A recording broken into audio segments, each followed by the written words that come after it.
Abs. 51.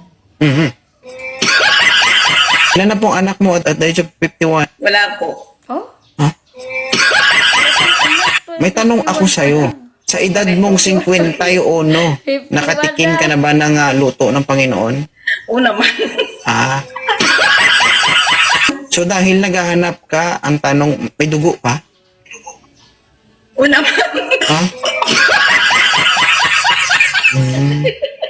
Surti ka.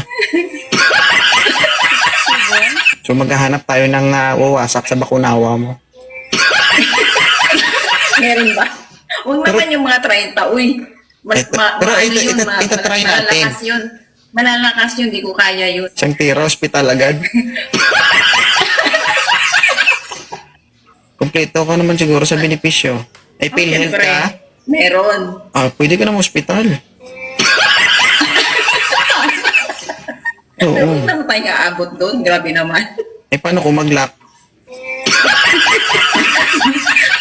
Ang tanong ko sa'yo, tuwid pa yan? Anong tuwid? Mamaya mo pagbukas na, nakaganyan na yun, no? Ay, hindi siguro. Hindi. Literal na palaban, pero pag nandyan na sa laban, ako, aaray-aray lang yan.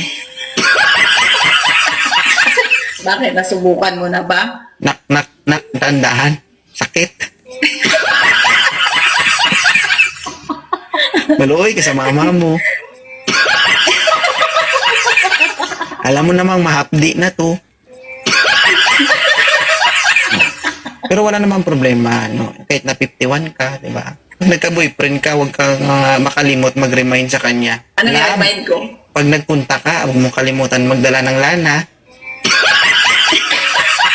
Kaso na, Ilang taon ka na po, Yabs?